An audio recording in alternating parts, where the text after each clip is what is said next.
and you are listening to Dr. Margaret and Reverend Katie Speaks tonight on Soma Fusion Media. Welcome everybody who is listening to us live on Facebook and YouTube Live. Tonight we are talking about relationship behaviors, indifference and toxicity. And we know that relationships are hard. It doesn't matter how we have our relationships, whether it be family, friends, or relationships that we have with our children, or as a couple, as a married couple, or even dating. They're not like just eating a delicious egg, and they're tough and they take work and they can fall into pieces just as quickly and easy as some candy floss that a raccoon dropped in a puddle.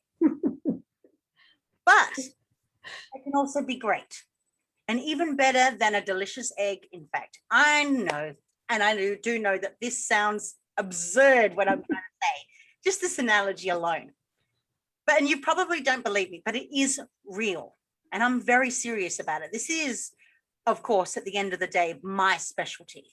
This is what I talk about a lot in the writes that I do and the information that I put out on my own show. And I've seen it. And I've seen love so good that it makes a delicious egg look nothing more than a regular egg. And it's the love that I want for all of us. But to get that love, you can't just turn up. You can't just smile and into the void and say, one amazing love, please. It doesn't happen like that. The universe does not work like that. And you can't just order love like ordering a McFlurry from McDonald's. It doesn't work. You have to be as good as that love. You have to be its equal. You have to be that delicious egg about the whole thing. And to get that kind of love, you have to make sure that you're not accidentally being a real bad egg. And you have to consider how you behave, and you have to line up your insecurities and your neglectful instincts, and you have to shoot them in the face. Oh dear. You have to scramble those, excuse my French, but scramble those fuckers as it takes. And I'm being cold, hard, and serious right now. And because there are so many people out there that just don't get it. And we wonder why there is a high rate of divorces, marriage separation, friendships broken, family broken, parents and children broken. And then maybe, just maybe, it all works out. But what are those behaviors? And more importantly, how can you ditch them for good? Mm-hmm. So with that said, I'm going to hand it over to Margaret, and she's going to put her little input into this. And first up, we're going to be talking about the unacceptable relationship behaviors that do actually occur. Mm. Well, you know, while he was saying all that, I love the word egg, because that's the seed. And the seed of understanding, growth, spirituality to every day. Hey, I'm going to work, I'm driving on the freeway. Everything that we actually think about, talk about, you know, in certain ways, validate or absolutely switch off and say, I don't want to know, don't talk to me, and so on. In the most best of families, the one thing that I always see, even, you know, with my own family, is where your mind is at. So if I come along, for example, and I say to one of my kids, did I do something? And they look at me and say, I answered that half an hour ago. And I'm saying, well, I forgot. Can you remind me? And it's like, okay, I have to tell you again and again. That hits me, because then I think, hey, you were once little and I had to tell you again and again and again. So where I'm coming from, because I didn't study the things that you study, I've got to be open with it. So I dealt with mental issues, you know, in mental hospitals, learning and training the psychotic, psychiatric, whatever it is, things. So I was a mother of 4 boys, still am, of course, But it wasn't easy. And I'm also a divorcee. I was married 3 times now, widow. And I can tell you that my years of experience in counseling and so many different relationships of different kinds, from alcoholicism to drug abuse and all that, that we're going to everyday things like going shopping, and it gets screaming at your feet and you're trying to focus, what was I supposed to be buying here? There's a lot we can talk about. And I also want to say here up front before we really get going, I've had so many people who are wonderfully happy with one another since COVID, and they're in one another's faces morning and night. It doesn't matter whether they're gay, straight, or just living mates in a roommate scenario. They're arguing, they're frustrated, they're in one another's face all the time. And so, I'd like to be on the positive side of this rather than derogatory. Is that the word? To be derogatory? To give people insights into how to listen, how to talk, or watch and observe body language and things like that. How about you? Do you want to talk about that, or do you want to go on the negative first? I didn't know we didn't have time to discuss it because I'm in LA. Of course, and of course we Margaret is currently in California right now with her family, so she's doing this remotely, and so I'm over here as the head. Of course, last week, after last week's show, which was absolutely fabulous, Margaret said to me, she goes, why don't you pick a topic? And of course, this is the topic that I came up with, and I'm sitting here going, this is a piece of cake, because I understand this, that I myself is a 2-time divorcee. And of course, I've gone through my trials and tribulations through my marriages and whatnot. And I've done a lot of healing and, of course, a lot of academic learning in terms of relationships. And, of course, relationships has been on the forefront of everything that I do for the last almost 9 years now. And so this is something that is close to my heart. So going and looking at unacceptable relationship behaviors, you really got to look at yourself and find out, because at the end of the day, like I've said on many other shows, there are 2 sides to the coin. There's 2 sides to every story. Just because a woman, let's just say for me, for instance, I'm a woman. And you don't say. I'm sorry, we have to have a bit of light fun here sometimes. So I'm a woman, and of course, yes, I would readily admit to my own flaws. But here's the thing. When I say that there's 2 sides to every story, I also am acknowledging that I am a willing participant in the said bad or negative behavior, or that toxic behavior, or what we're going to be defining this as in this show is indifference. And indifference is where we find the common ground of all of the things that we perceive to be negative within a relationship.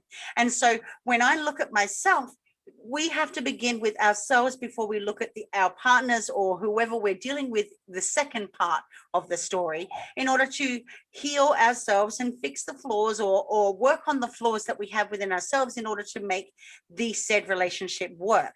And so once we figure that out, then we can come together and work on the indifferences that occur.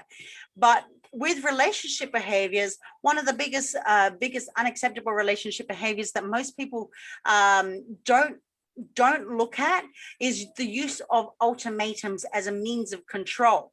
And it goes something like this. It makes me not want to be with you. Or if you keep getting upset, I'll leave. Or your problems put too much pressure on me. And in this moment, you're taking off the hat and saying, that says good, rational partner. But putting one on that says that they're being an idiot. Can I interject a little bit here?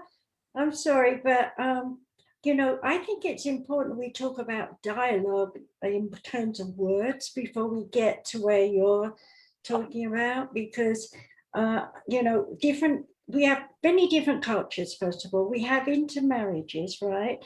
And so if I say, I'm going to make it really silly, I fancy a gherkin, to an American person who's looking at me and going, okay, we'll go buy one. And then I get in the shop and I'm going, where's the Wally's? And they're looking at me like, Wally? Who's Wally? What's Wally got to do with it? Well, for us, a Wally is a very large gherkin that we buy with fish and chips in England and probably get them in America.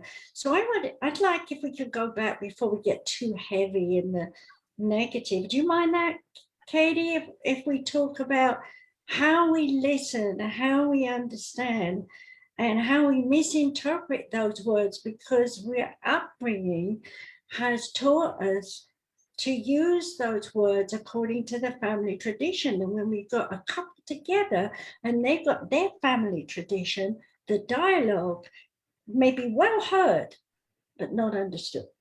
So I've interjected, sorry. So carry on.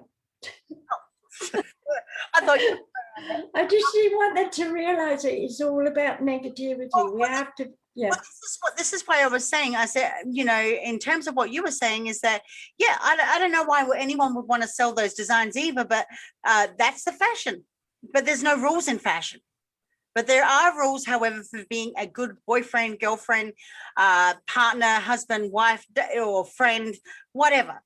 But in the terms of using ultimatums as a means of control, they're just threats dressed up in real fancy shoes that don't have a place in a healthy relationship. And this is what we're trying to get at.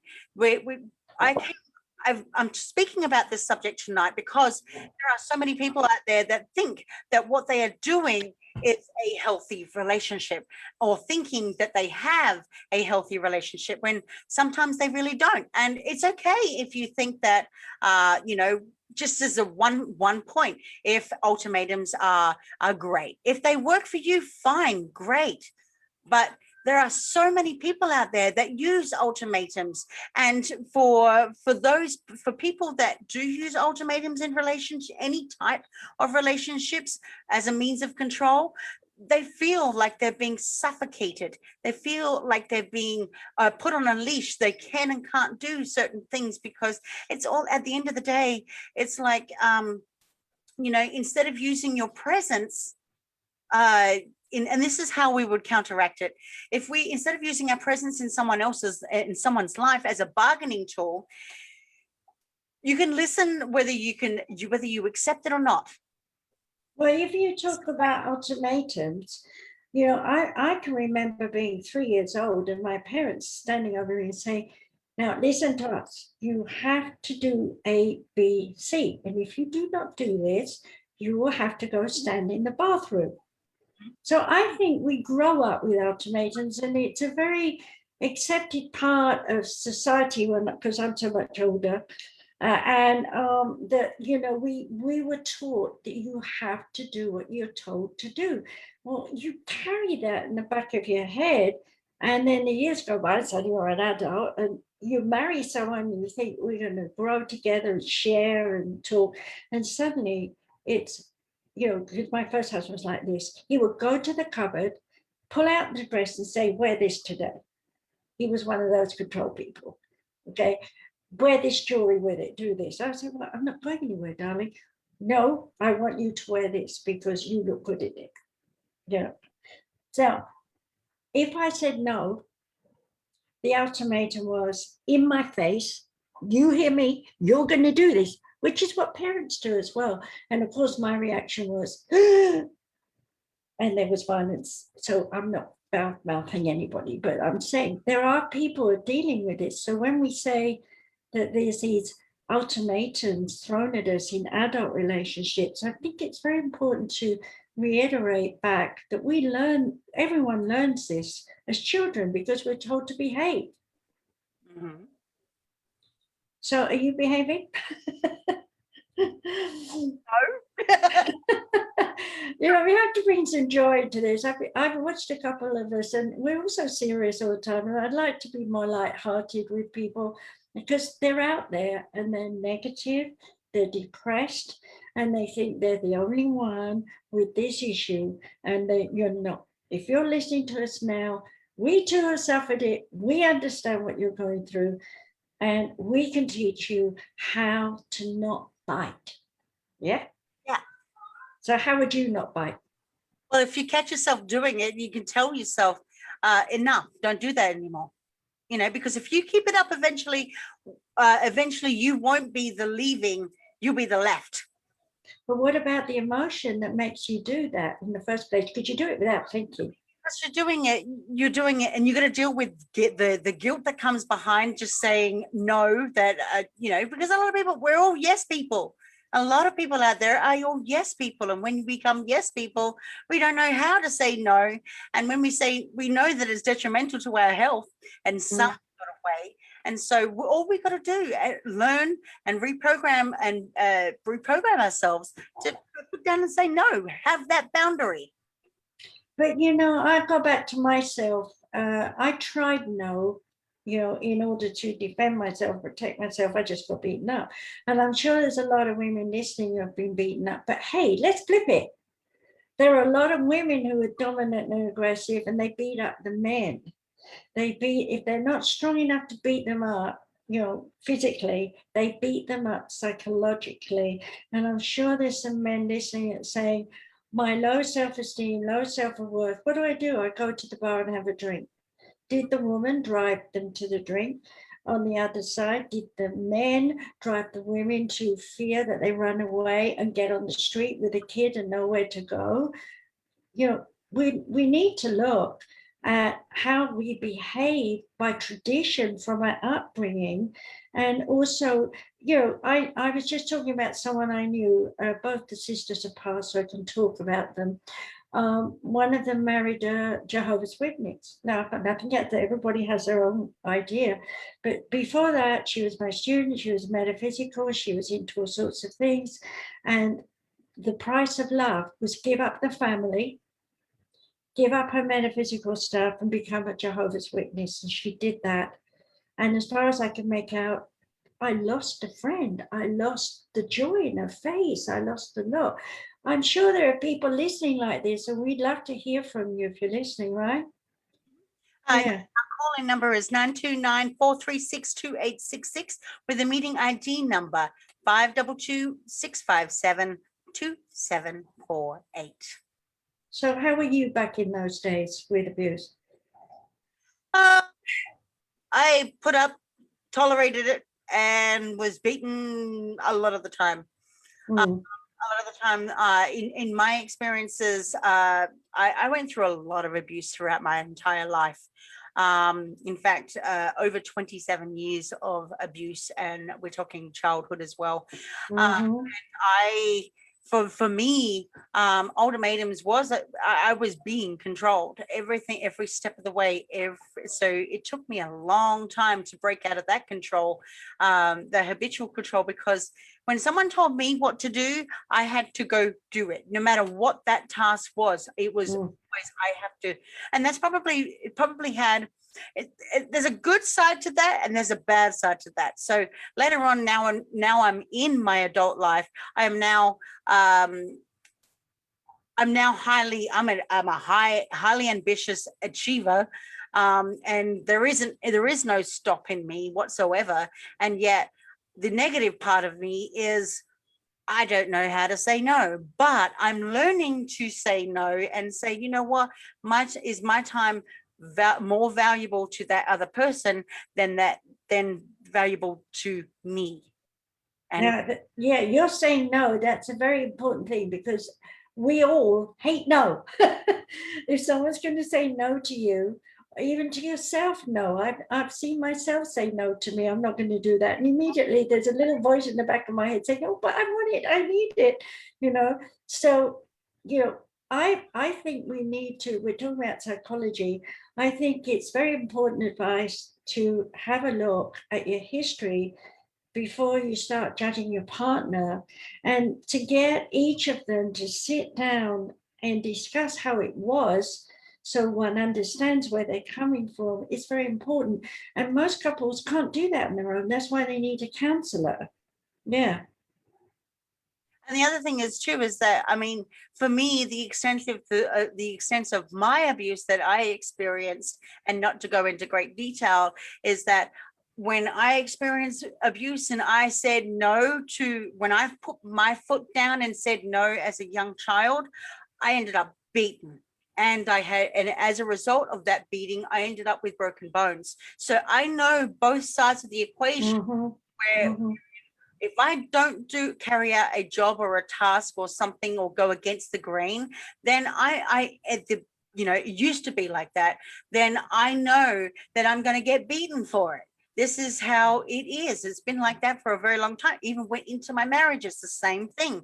And so, now that I'm by myself and as a single mom with 2 children, I am now learning that, you know what? I put down my boundaries. I don't have to listen to you or what you want me to do, because I'm not up for it. I'm going to do. Yeah, okay, I get that. And that's looking outward. But I want to say here that what happened for me, because, 3 lots of different types of abuse, even though Stephen was a wonderful husband, he knew how to manipulate me with okay, we'll have dinner, you choose. And next thing I know, I'd mentioned different things and we'd end up eating what he wanted. I didn't mind it. I was open, receptive by then, having had the other experiences. But what I was going to say is, we self-talk. And when we self-talk, we're advising ourselves and counseling ourselves. A lot of the times the self-talk is derogative to us, because we're saying, don't speak up, don't say no, don't do this, don't do that, and take the quiet life, or take the back road, or get out of it and use a threat, like you said. And I've got a gay couple just recently I was talking with, and I even threatened and ended up decreed nasty. And I actually had to say, wait a minute, step back. That was not meant. That was not that was an action out of pain, out of suffering, not out of truth. And I think we have to underline truth here. What is an individual's truth? And are we listening to that truth? And it's very hard when someone is, and I recently had a little conversation with my son like this. I'm trying to make a point. He's listening from his point of view, coming back with you something. And I'm saying, well, that's not what I was saying, because he's so busy thinking something. And I'm in another derivative. I'm in another part of my brain thinking about something else. And it's like, what were you talking about? And the next thing I know, he got a little bit heated. We're good. We can talk things through and listen and forgive and forget. So that's a very important part of it. But over the years, with all the counseling that I've done in many different languages too, so that also taught me a lot about, because I have to listen to the interpreter, and the way different societies assume and copycat and load things together and mix it all up in this, I would use a ball of yarn that's all tangled up. And, to undo it takes a lot of patience. You ever done some knitting? Got to sit there and undo it all because you got holes. Okay, the holes are symbolic of the holes we have within ourselves. I think that we project out to our partner and say, can you fill this hole? And we expect divine in here. They will do it the way we want, and they give it to us in a different style. Then we're upset. What do you think about that? Yeah, and it's different scenarios, same story though. It's different scenarios, same story. We're trying to find a way out, and it always ends up at the same thing. So how do we counteract the circle, the vicious circle that goes around and around and around and around, and trying to figure out where we actually need to be, and how do we? It's almost like appeasing another person. So what would you do in a scenario with someone? What would you do with them with all that training you've got behind you? For me, there's the door. But that's personally though. No, I'm talking about people coming to you, like they come to me, what part of you do you use of your life as first your training and things like that? I use my personal story, but I don't use it to enhance something, because for me personally, using my story, yes, it might be an inspiration, but it's almost like a part of me wants to appease the story, and I don't want to put myself in that position, in that situation where I am you know, appeasing myself, or pleasing another person, because, and making, it's like a victim mentality, of okay, well, I've told my story now, it's got to make me feel good, because then I can put it on another person and they can feel good and give me and feel sorry for me. And it's like, no, I don't want that at all. So my training basically comes from the studies, and usually when I use different techniques, and that I do go back to what the original core issue is, and it may be something, and usually it is something very, very small, is very, very petty. Usually the biggest of relationship issues or unacceptable behaviors are caused from indifference, and that is just basically the understanding or miscommunication, or something that is you know, for instance, you know, boring, being in a boring relationship. It could be, or having a boring week, or having a boring routine, or something like that. Can I ask, I'm sorry, I'm interrupting again, because I'm interested in how you study, because my age is so different. When you talk about boring or uninterested, I never saw that as uninteresting or boring. I found for myself and for the partners I had, and I'm talking to other people as well, it's not boring, it's they switch off because they don't understand, because they haven't walked down that pathway that I would have walked down, or someone else would walk down that's with them. You know, so do you really, really think it's boring, or do you think they're just using that as a front in their mask, while really they're afraid to bring up the deeper stuff? Well, that's what I was just about to say, is the fact is the fact that feeling indifference means that you lack interest or concern or sympathy, and it may be something as indifferent about what to eat for dinner, or what to watch on TV, or what your sister-in-law is going through at work.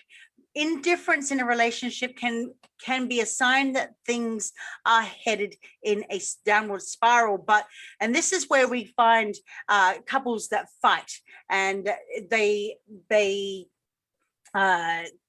both, in order to fix or heal things in a relationship, in any relationship, again, going back to the two sides to every story, you have to recognize that you're a willing participant in whatever that behavior or indifference is, and be willing to care, willing to be understanding, willing to be at least kind and compassionate about whatever the issue may be, and discuss those important topics that need to be discussed.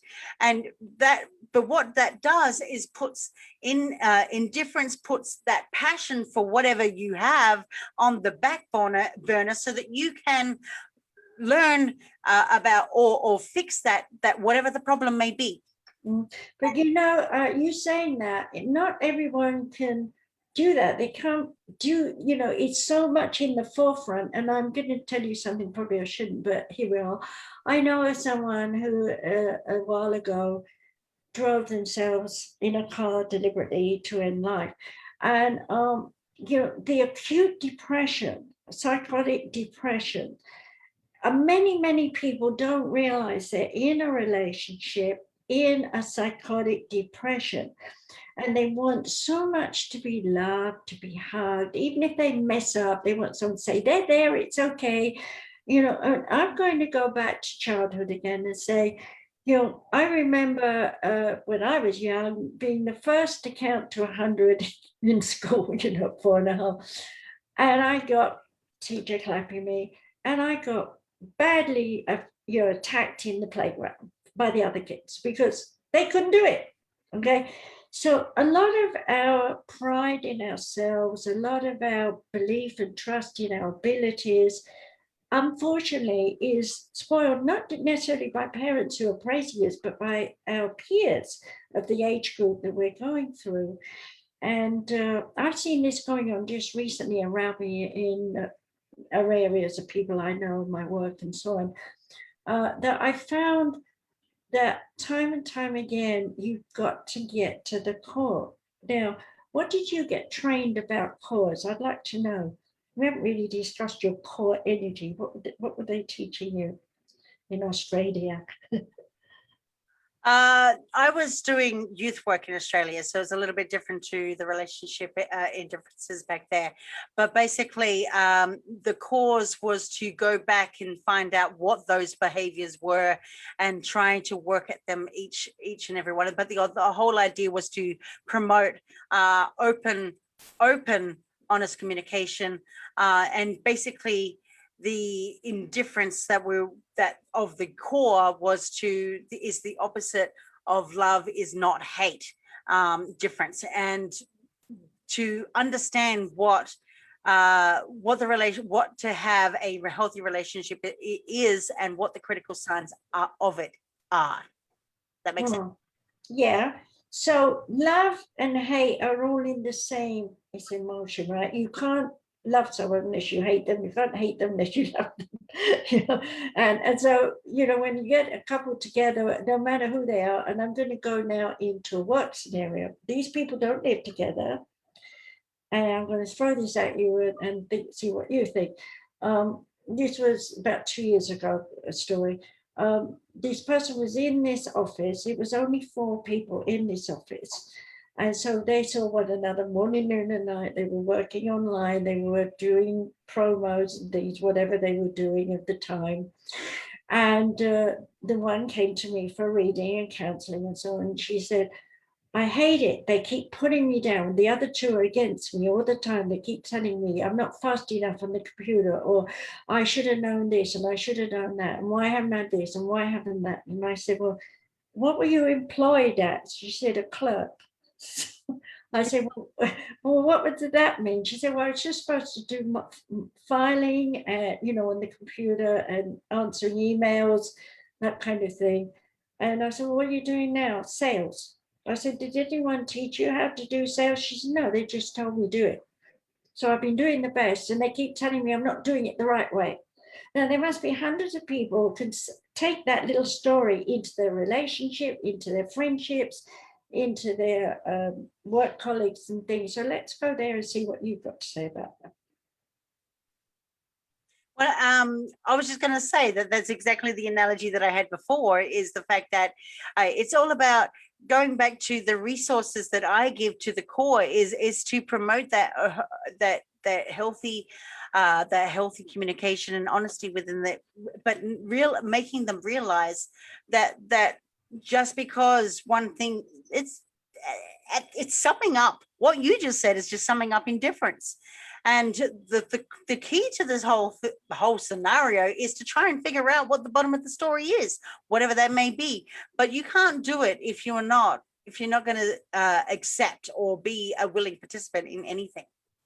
Well, in that particular scenario where I was talking about it, you know, this was Japanese as well, so to give you an idea. So in terms of where they were working, the pressure in Japan is very different from American pressure. They're 2 years old, they're learning English, Japanese, they're learning kanji, different ones here. So they're doing 6 or 7 ways of writing, talking, and doing whatever. And if they're not good at it by 4, the mother is running off to me saying, my child's abnormal, they're slow, they're not up to date. What can I do? Should I hypnotize? And I say, your child is already in hypnosis at that age. That's why they're learning so fast, you know, and the brain cells start dying off as you get older. And the thing is, the older we get, the more, in quotes, we used to say, senile by 60. Hell, I'm nearly 79, so hope I'm not senile. But our generations are evolved, we're different. But as you said earlier, war, you know, post-traumatic stress disorder is now for the ones in Vietnam, you know, their grandpas and grandmas now, and their kids are having more kids and so on and so forth. And we've had a tremendous change in this world about psychology and psychiatry. That's why it's very interesting for you, you know, young enough to be my daughter, to share what things are some, because we did do the other shows on, you know, psychology and psychiatry, but today there are so many kids living together, which in a way I think it's good, because they find out what's the flaws in the relationship before they ever put a ring on their finger. I understand that, but I also have an opposite opinion about that too. I know that back in the day, back in your generation, you were allowed to live with each other until you were married. Carried over the threshold, for instance. They're actually finding out now, and I just read an article about it, probably within the last 2 weeks, that the millennials of my age, and of course we know that the geriatric millennials are now over the age of 40, and of course, and that includes me as well, because I'm halfway there. Yes, I am. I'm getting Oh, you're looking sweet and cute. What I'm saying is that they are finding out now that the millennials are now rushing into relationships very, very, very quickly. They're within, it's like, for instance, you know, a man and a woman my age will see each other, like each other. It's sex within 24 hours. And then a week later, they've moved in with each other. You haven't really actually gone back to the basics of a relationship, which is friendship before relationship before marriage, and you haven't gone through that whole thing. You don't really actually know each other at all. Yeah. Forced, almost in a sense, forced living with each other, and then you just have to figure everything out. And that in itself is what is also driving to high divorce rates, especially among people my age. They're already, I mean, take me for example.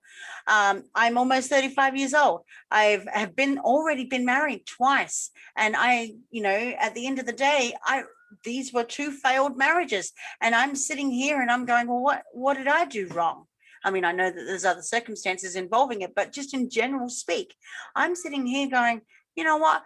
At the age of 35, this shouldn't happen to me at the age of 35. Well, 34.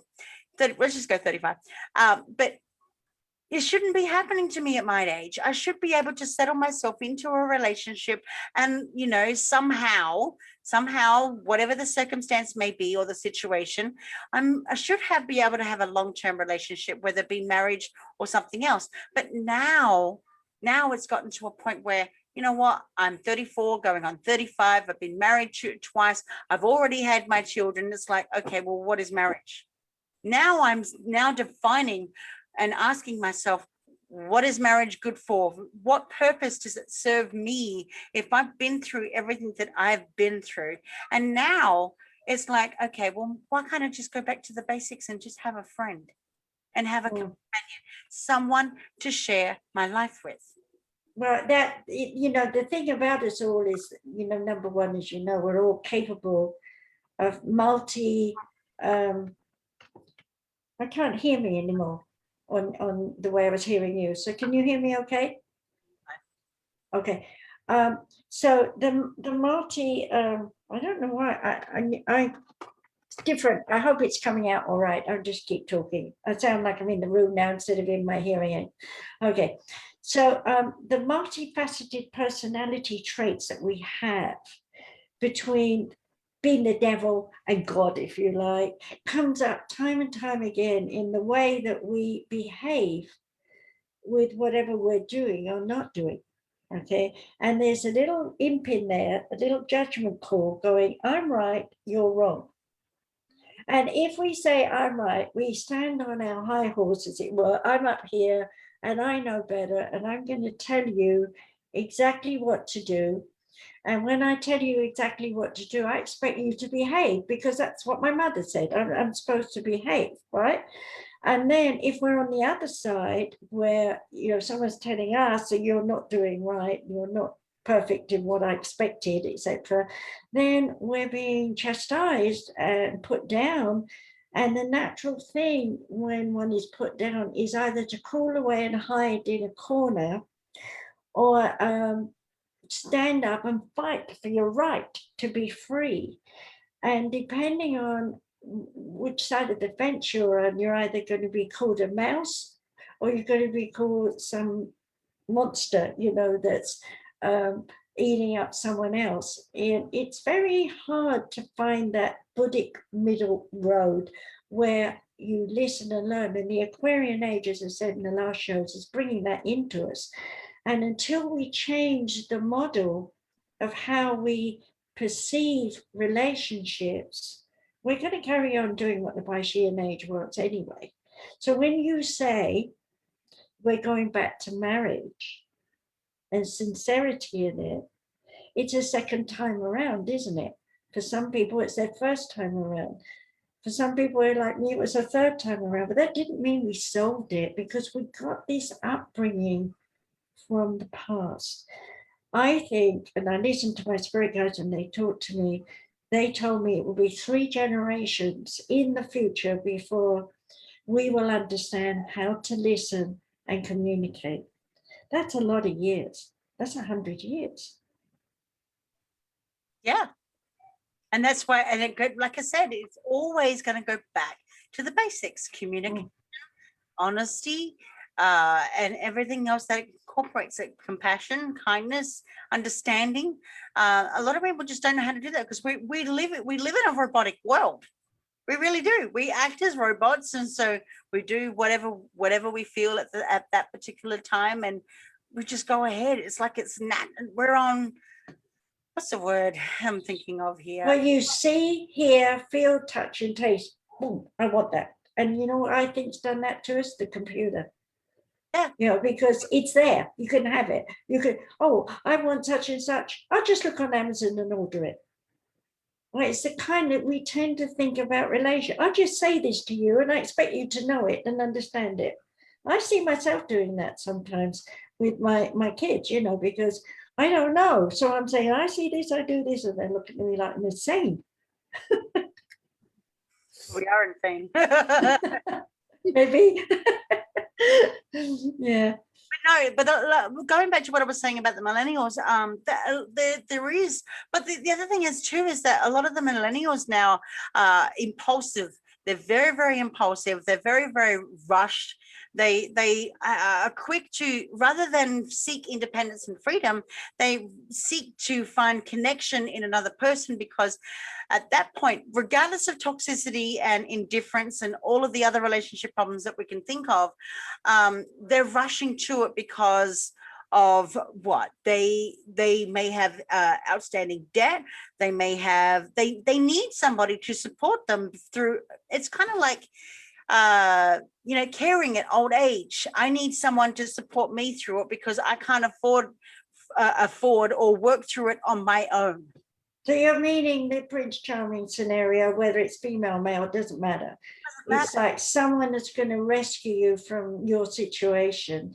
And of course, that was the Piscean age, and it's still overlapping with memories and how things were, the children of those people. But when you say that, I really see a lot more in my world of people saying, I don't want to be married.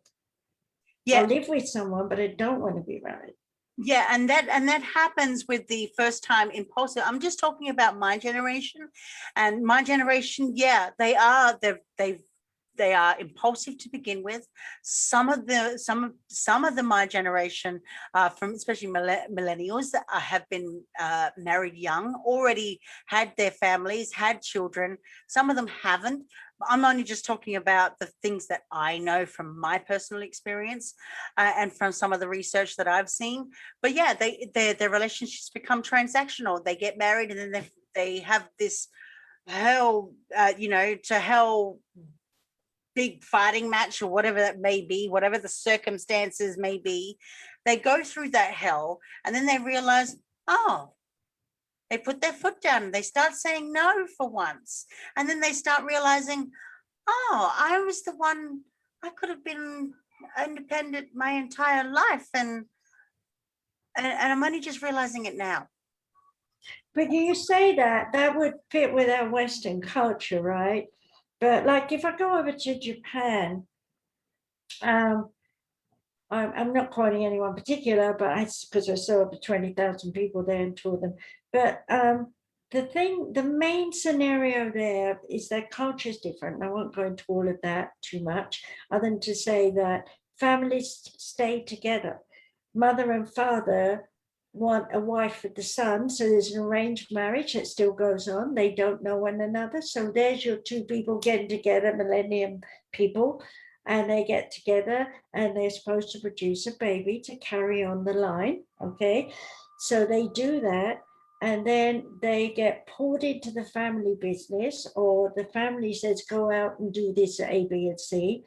Now, in order to not end up, because this generation doesn't want to be divorced, so when the parents say you want to be with someone, they're denying this to their parents, and they're tending to still do what the parents want, but they have boyfriends on the QT. What? Okay. And nobody knows. And then they suddenly get pregnant, and then they have to go back and tell. And now it's a disgrace because they're outside of the marriage for the old style, because they're still post-war, climbing and evolving over there. And as brilliant as they are, they're inventors generally. The whole nation is an inventor together. And so I'm still seeing over there a mixture of the old style and then the other runaways living together on a QT, and then having a baby and having to go back.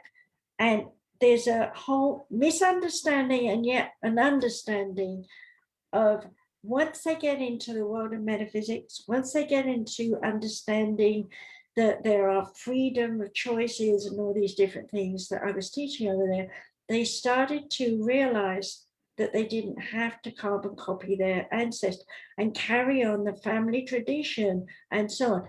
Now, okay, I didn't follow my family into the professions they were in at the time, but I certainly followed the traditions of my ancestry in terms of we're royalty, ex-royalty bullshit. Doesn't matter today, but to my father, it was so important, So you walk around like you're wearing a crown when you're not, trying to be what you're not, And I'm happy to say this is going. So in a way, when I see these kids rebel and go and do things on the quiet, I'm waiting for them to be able to stand up and say to their parents, your world has gone. Mm-hmm. I'm creating a new world, and they have to have that in their mind that they are creating a new world. And I think these young moms today, like yourself, know that. Mm-hmm. And so what are they doing? How's it different? We just, I don't know. I speak as a female. We are making better choices in regards to ourselves. We're healing the past. We're making sure that we make conscious decisions that feel right at that particular time for our children, that if we do happen to have children. We are looking into a lot more in terms of research and the things that, and on how to cope and how to bring back that resiliency as a woman. Of course, women know how to cope through various different things throughout a lifetime, but flip it over to the men, the women, there's a lot of women now that are educating men on it's not just about basic things, but helping a man to learn how to be more vulnerable with themselves, because men are so used to having their macho attitude and their almost in a way toxic masculinity, cover their own insecurities, that they really don't know how to openly and honestly communicate. I can't say that chivalry is dead, because it's definitely not. But what I will say is that there's a lot more freedom in the way that we look at things in terms of the relationships that we have with other people. Well, what I missed in the beginning, and I probably just still do miss it in a way, and I'm going to show it in different forms, because there's another side I don't miss it. Mm-hmm.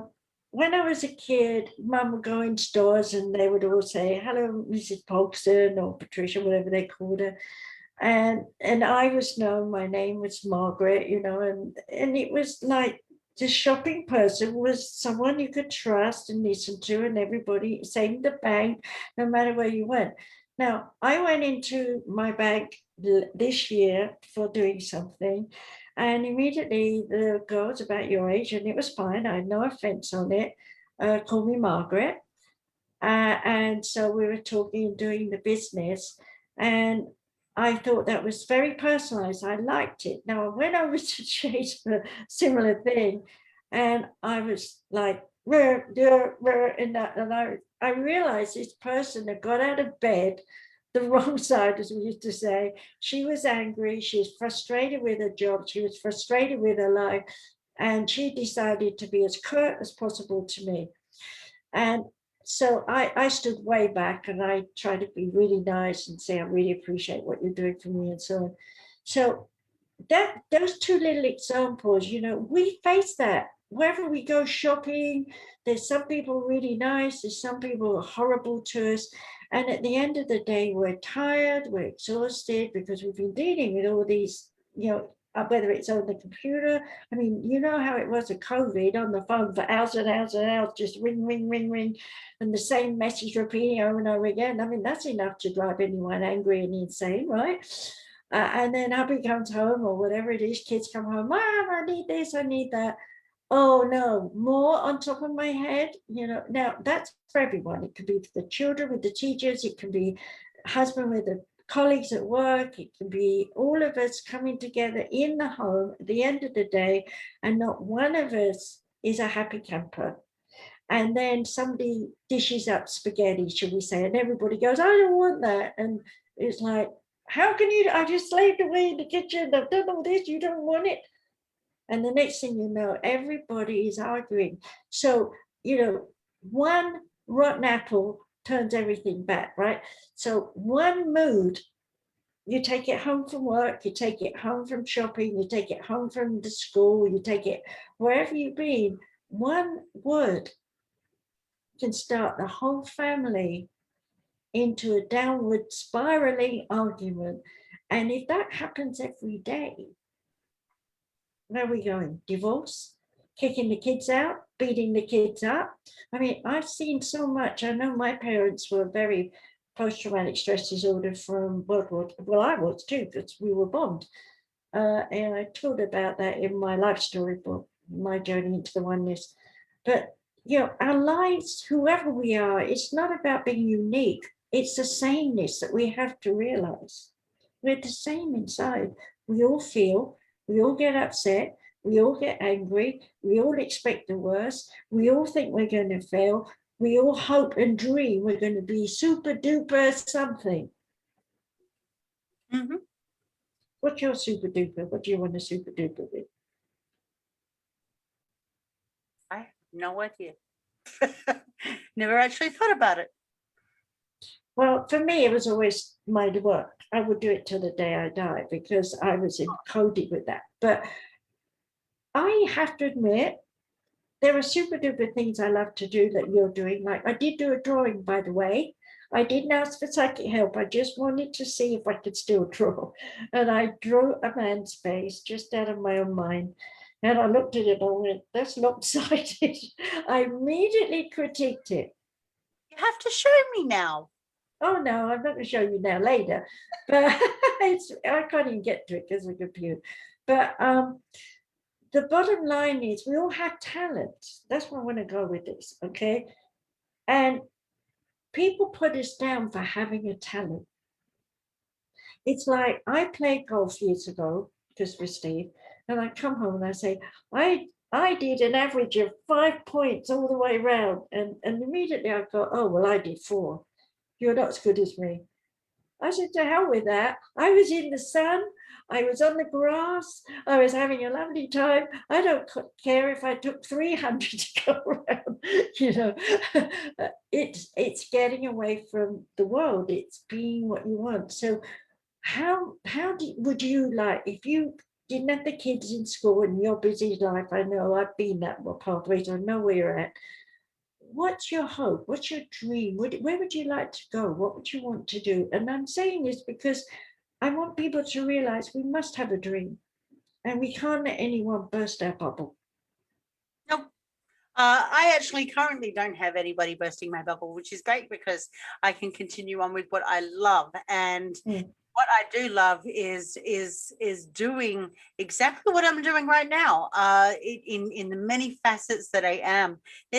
I've always told people, you know, regardless of my education, if you know, just because this is behind me, it don't mean anything to me. I'm at the end of the day, I'm human, and I'm still going to keep doing what I'm doing, regardless of the academics, and that is to help people. Back when I was 17, I don't know if I've told you this story, but when I was 17, I dedicated my life to helping humanity and to becoming a humanitarian through humanitarian effort. And this is still a very much a plight that I'm doing. Only now I'm much more educated. I've learned so much more in terms of life experience, and I've been through lots of bumps and hurdles and lots crossed over lots of mountains that didn't include bridges. And so I've had that hard crawl up those long flights of stairs, call it what you will, to get where I'm at. But right now I'm still where I'm at. What is it? And people come to me and said, well, what do you define yourself as? I'm like, I don't know. You tell me.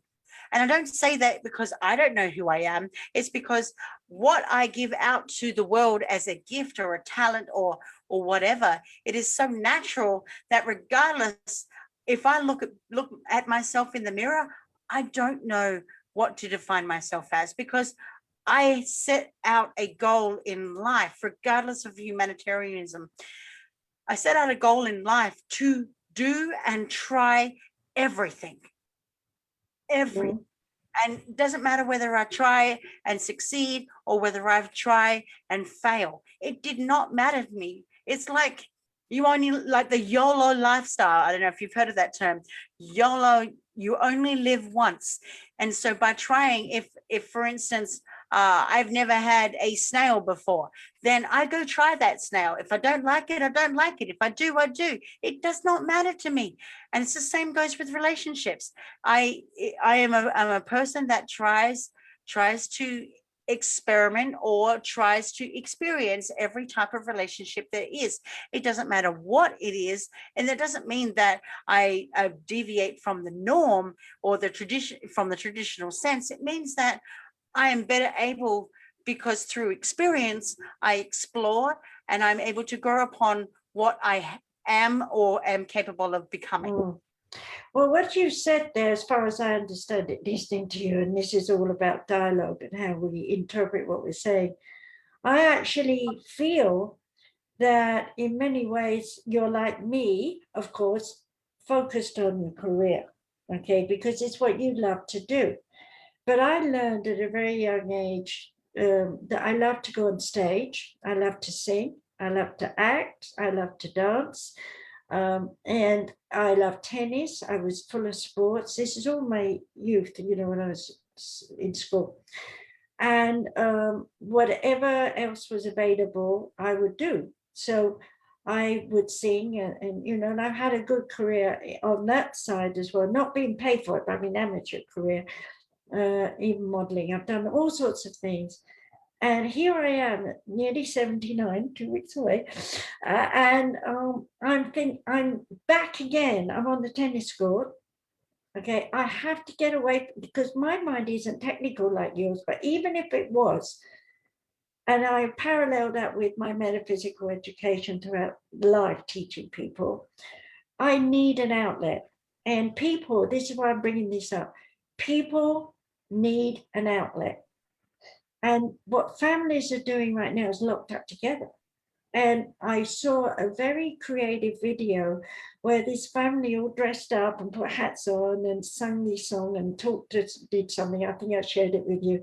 And I thought, that's creative. Okay, that appealed to me because it kicked into my acting, singing thing. And there are so many people who will tell you, my life is, I get up tired, I go to work, I do whatever I have to do. I pick up the shopping on the way home, or I fix the car, or I do something, and I walk in the front door, and there's the kids, and I have to do this, and I have to do that, and finally it's 9 o'clock, and I'm so exhausted, I have to go to bed, I can't do anything, but watch sex movies. It takes my mind off, the worries, and put you in the lower part and you enjoy yourself, and night, it's gone.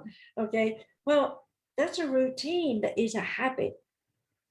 And I made sure somewhere, because my grandfather was a very famous man in England he worked with Carter and found graves and all that sort of thing eons ago, and was a water diviner and stuff. So he was a very strong influence in my life, as well as my father.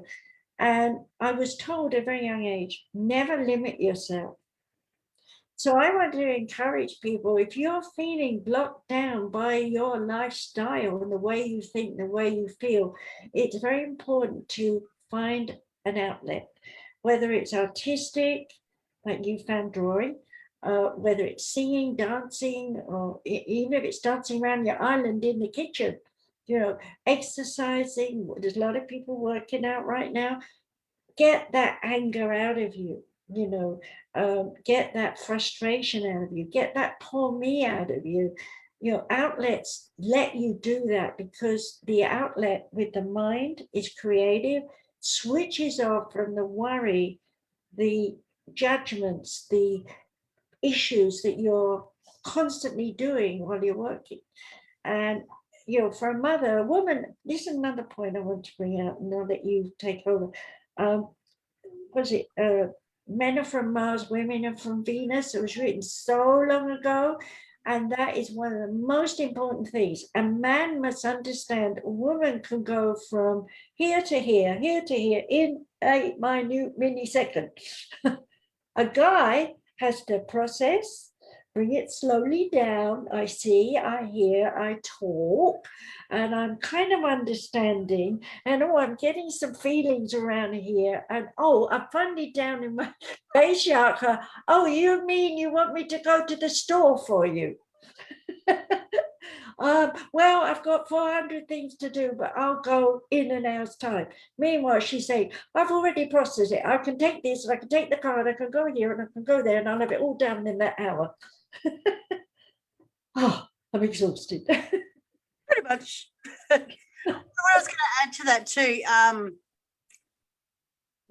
well, from what I just said, the reason why I handle it so well, and it's not that I'm a career woman. Yes, that's a known fact that I am a career woman, and that is what I'm working towards to provide a foundation for my family. So that is exactly what I do. I strive to do that every single day, regardless, hell or high water. It does not matter to me one little bit. But the thing is that my creativity, my imagination, and my everything about me is actually incorporated into my work. So therefore, regardless of whatever I do, I'm living out my dream. And it's all as a career woman, incorporated all that creativity and that imagination into it. So I'm never going to stop what I do. Yeah, but you see, I'm interrupting you because I want you to understand it's the same with me. And I said the same as you said when I was your age, that, I'm thoroughly enjoying being a medium in those days, and psychology and psychiatry and all the things was done through that media, because otherwise we're just schizophrenic, paranoid, whatever. They didn't understand ADD, attention deficit disorders, and you know how far it's gone now. So I was a pioneer in that beginning. And I was equally as dedicated in my style and my way as you were, and still am. And I love teaching. But I realized I love my time, me time, where I'm not thinking about the next step of what I can teach or do, even though I thoroughly enjoy teaching. I'm in seventh heaven, and I've got spirit guides around me, so I'm really in the point, but when I'm on my own, I'm not talking to anyone, I'm not doing anything, the kids aren't running around, whatever. In those days, I used to sit down at the piano, play the tune with my right hand and pop the palm with my left hand and sing away for 2 hours and sing all that tension away, get it out of my head. Now today, they got their favorite songs, they could put that on and sing along, in the bath, in the shower. We need that. These though here that are on my head, these little headphones here, are my best friends. So when I'm working, I'm also living out, having that me time. I'm doing two things at once. I'm living out doing my job as a career woman, and I'm also doing what I absolutely love, which is to listen to music all the time. And so I do that. I do a multitask, and I find myself on seventh heaven because I'm doing what I love, and two, what I doubly love. Mm. Well, I get that too, and I do that. But what I'm really trying to say, I guess, is for people who are depressed, okay, is stop thinking about what's wrong. Go do something that takes concentration, even if it's a crossword puzzle, where you can't think about what you're doing. So when I'm playing tennis, I'm not thinking, I'm thinking, where's the ball? Am I going to miss it? Oh, I've got to jump. I can't be thinking, oh, I have to call Katie and tell her A, B, and C. My head, wouldn't think that while I'm trying to jump and hit a ball. So what I'm saying is the brain needs the rest from working or running errands or whatever it is. Everybody needs their own timeout thing, whatever it is. It could be read a novel, because while you're reading a novel, you're not thinking about the fact you've got the washing to do and you've got the kids to get to bed or whatever. You're having that time out. That's what I'm talking about. So what have you got? What would you do? What did you do when you were a kid that you could pick up again? I mean, these are suggestions that people might be listening to us might think, oh, I could do that. Right now, I can do that. I can do that. But back when I was a child, it was like walking on eggshells. So I didn't know what to do. I understand that too. Me too. But I could get out of the house, and I had a good schooling, so compensate. My parents weren't bad parents. They were just totally stressed. Like everyone else was. No money after the wars and things like that. But when you're living it, you don't understand. You're a kid. You don't understand what your parents are going through. So when we get adult, we get it. And then we look back and go, oh, is that what they were doing? Or is that what they was going through? Then we can start healing ourselves, because we understand that we misunderstood when we were young. And through misunderstanding, we've made these mind rules that are wrong for us.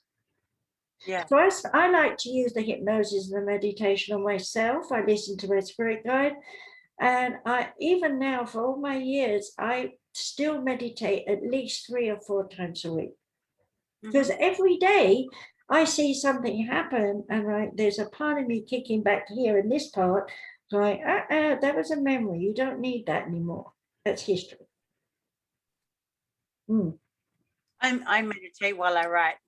And then I channel it, and then I put it out there. So in effect, what I do for me, I do for others. Well, my friend that I told you about, Lynn, she just told me she had a marvelous weekend with her brother. They were doing things like cleaning up the boat and took it out in the lake, because where we live is a lake in Havasu, and generally chatting and hanging loose with a couple of friends and people.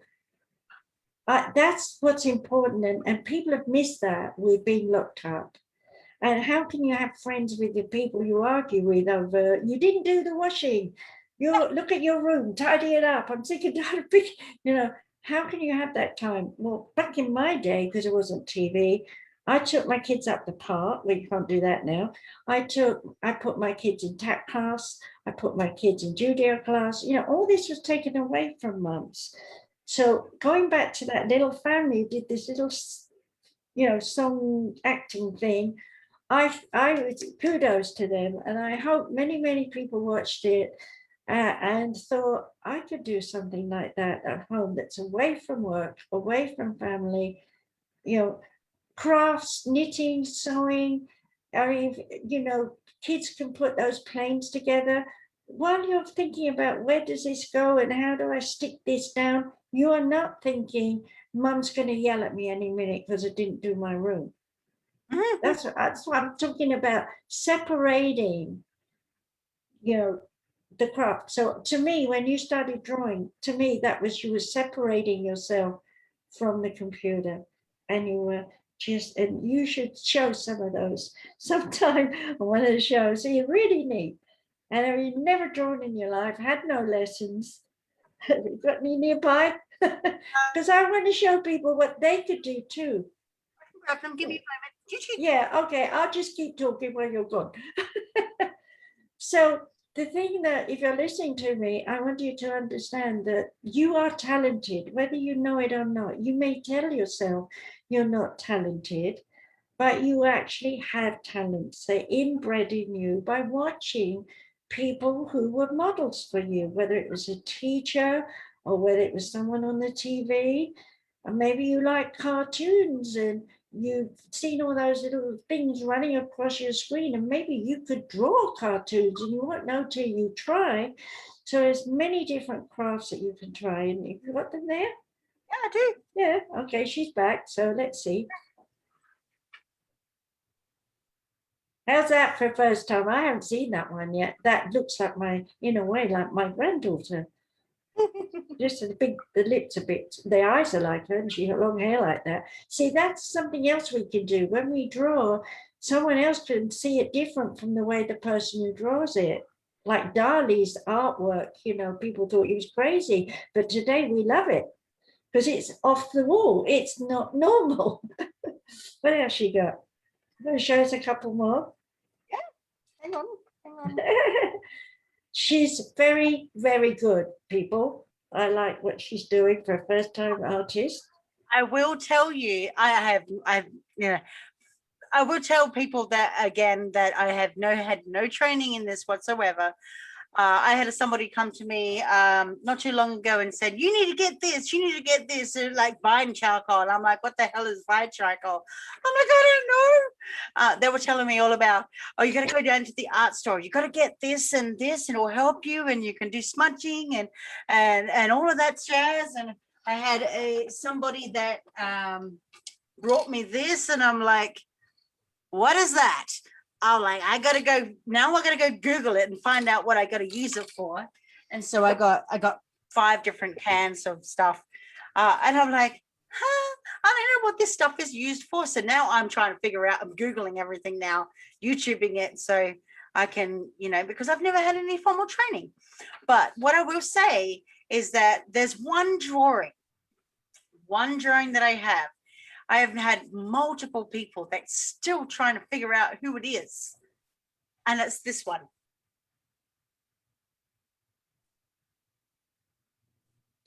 Well, I thought, in a way, it could be any of the Greek gods at first when I saw it, but I never got anything from the one that's for me. I think it's up to you to channel that, and they'll tell you by right. Remember, I said right, and they'll give you a name.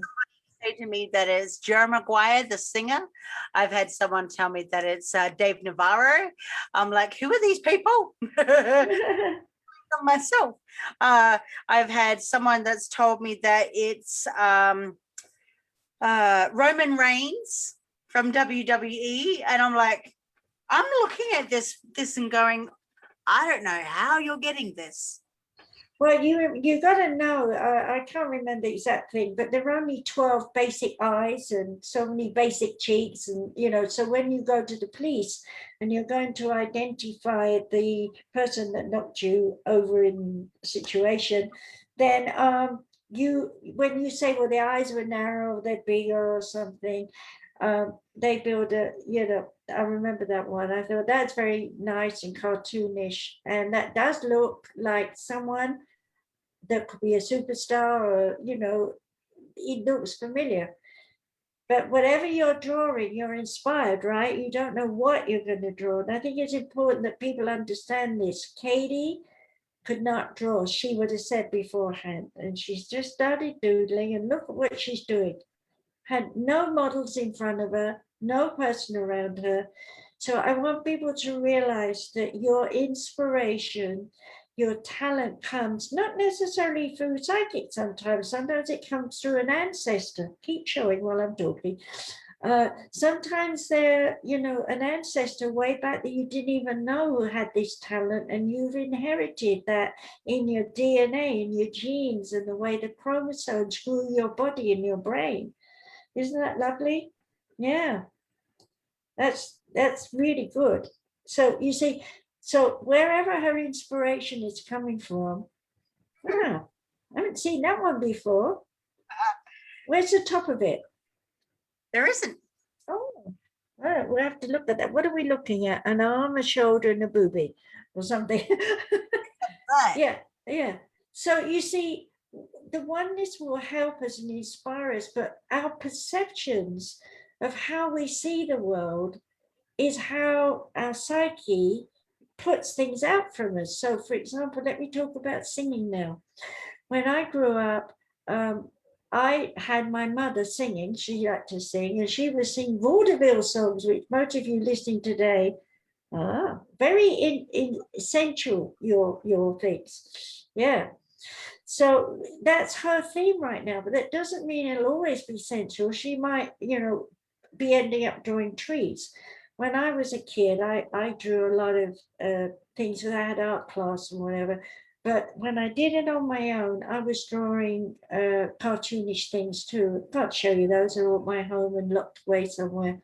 But I haven't been doing art work for many years. But whatever you're going to do, yeah, I remember that one. Yeah, see, that could have been you at 10 years old with your butterflies. Do you think that was you?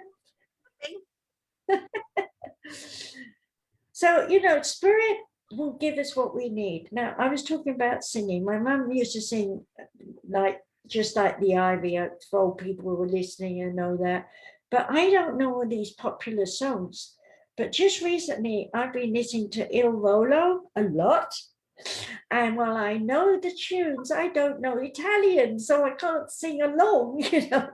But the thing is, if we listen to our favorite song and if we have it in our language and we hear it enough times, you will be able to sing that song. So don't tell yourself you can't sing, because if you can talk, you can sing, because talking is singing. We're just not raising our voice. But let's say you suddenly gave me a surprise. And I went, oh, you gave me a surprise. That's a singing note. Did I deafen you? Sorry. Okay. Or if I want to say, oh no, really? That's all singing is. You're raising your voice up and down. So anyone who says they can't sing a note, please don't tell yourself that. And here's a little example. I had a guy who was in my class years ago for singing. I used to be an opera class and vaudeville class at school in LA. And I had such fun. And this guy came and he sang, you're going to laugh, but I have to do it, otherwise you won't know what I'm talking about. Just on the street where you live was singing. He sung it like this. I have walked down the street. And we were like, oh God, he can't sing. So he was embarrassed. He wanted to drop out. And I said, no, you're not going to do that. You have told yourself you can't sing. You've looked at other people singing. You've heard other people singing. You've made comparisons. I want to help you. And so I put him in hypnosis and I had him sing a scale. La la la la la la la la la. And it was just like that. I mean, there was no big bone voice or anything. And I told him under the hypnosis that he would enjoy singing that scale. And each time he sang it, he would get better and better. At the end of the semester, which is 13 weeks or something, he sung that song in tune and everybody clapped it. And he beamed from ear to ear. And I said to him, I'll see you next semester. He moved.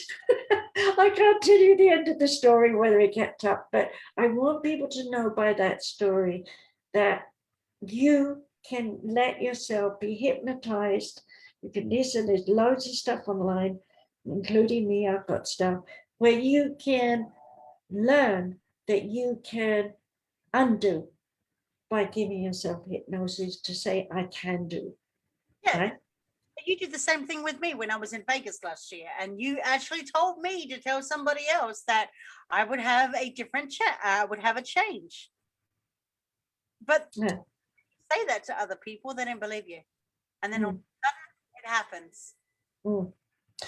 Yeah, when our conscious mind is working, I have to say, it's in my books over and over again, the conscious mind is a liar and a cheat.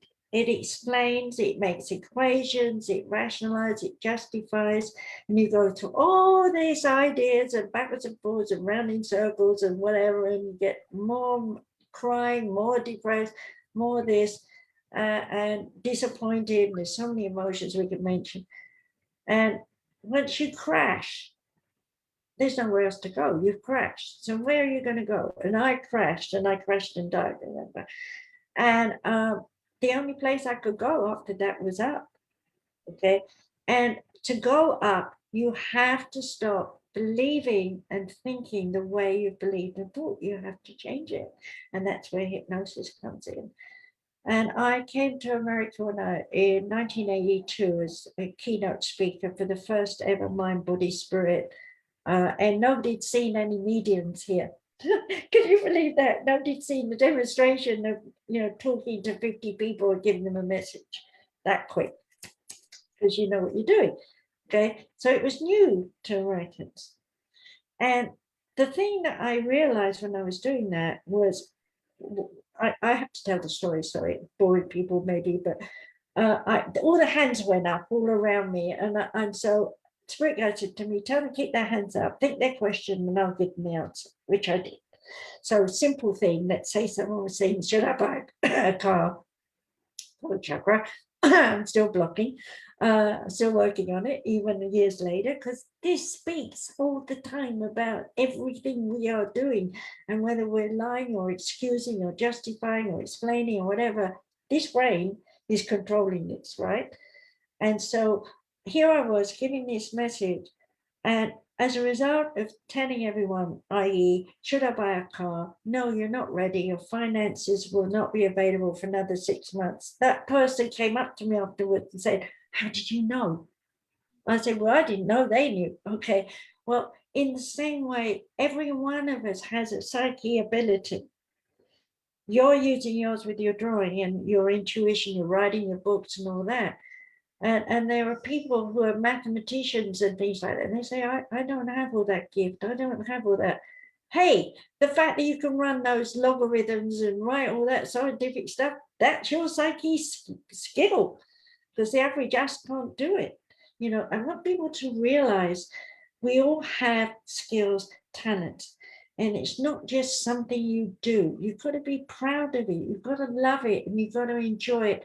And it's not for you to brag to the whole world about who you are and what you can do. It's for you to have the joy of the experience of discovering yourself. Yeah, it's my little pitch now. Which is exactly why I do what I do, because I ain't bragging about my stuff whatsoever. Remember, I said to you, this wall does not mean anything to me at the end of the day. My academics don't mean anything. My titles and abbreviations after my name doesn't mean anything to me. I'm already doing what I love. And nothing in this entire world is going to stop me from doing it. And whether or not it influences other people and inspires other people to do better or whatever their situation or case may be, then so be it. And you're fortunate, you're in a better time. You got freedom now. Your generation hasn't got somebody telling you, if you do ABC, i.e., if you go on a boat with your boobie hanging out, someone's going to arrest you. My generation, slap you in prison for 6 months and then say you were insane because nobody shows their boobie. Today you can do that and people go, oh, okay, what else is going on? So things are so different from the world that I was born into. It's so limited. And oh, by the way, I'm going to give a plug for something that I think the young ones should watch.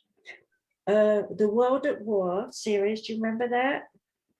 Yes. World at War. Okay, they've brought a new one out on Netflix. It's in color and it's amended and adapted with some more footage. I watched, even I didn't know stuff. I watched the intro about how it built up towards the war. And for all my time in Japan, I didn't realize Japan started World War II. I didn't realize that. They went into China. I knew they went into China, but I didn't know they started it long before Adolf Hitler went in to the Western world. So it's educational, and I think kids should be exposed to some of that. They should know what we went through for your generation to have the freedom you have today to be able to give to your children. And here I see COVID as teaching everyone we need to know our talents. We need to know our skills. We need to be able to listen and hear and learn from others, which might explore us better into being more and better, or it may cut our ego down a bit because we're too egotistical, whatever it is. We need to go through these 100 years, whatever it's going to be if we acquire an age, to learn, to share, listen, and not say mine is better than yours. Be more understanding, and that is the whole point of indifference. That is the whole point of why we were talking about indifference. And if we were to go back to relationships for a second there, because we did kind of veer off into the self. The signs of indifference for a relationship is lack of intimacy, no more nagging, stopping traditions, lack of communication, fighting will stop. There'll be more silence. And of course, resentment is a silent killer of all relationships. Lying, lacking of trust, time apart. And we're talking like couples that always spent time together and now spending more time apart. Cheating, having no breakups. Basically, this one's a biggie. It is something that forms over time, and basically breakups take effort. They take courage, discussions, time, and more. So basically breaking up, the use of the word whatever. You hear that a lot when you have indifferences. A lot of people will say it's whatever, and of course, but don't forget the body language. Yeah, that comes with when the fight stops. But you gotta understand what makes a relationship unhealthy as well. So, and we all know that in terms of romantic relationships always begin healthy. They start off with infatuation and passion and sleepless, exciting nights, and it feels just so perfect that we thought that we found our soulmate, and then later on, we have lack of communication and understanding, and usually it's just that. It is just lack of communication and understanding. When we fail to communicate with each other, it's only a matter of time before the healthy love that we once knew falls apart and it spoils from within. And it's not easy. And of course, if you're wanting to know what the critical signs of an unhealthy relationship is, and it might look like dishonesty and secrecy, affairs, desires and expectations. Do you have a secret expectation from your partner that you haven't told them about? Again, it goes back into communication. Lack of respect. Sex is usually the driving force, going into that more than intimacy. What happens between the sheets? Unhealthy jealousy. Insecurities is a big killer. Competition, testing times, just like we're going through right now, COVID. Lack of emotional intimacy, and this is a big killer for a lot of women that are trying to reach out to their partners, or just in general, other friends trying to reach out to. Lack of where is that shoulder of support, and that intimacy of understanding, that where is, we casually promote in public about are you okay? Lack of emotional intimacy drives unhealthy behaviors within relationships, and it causes. Can I interject one thing before you go on, because it's very important?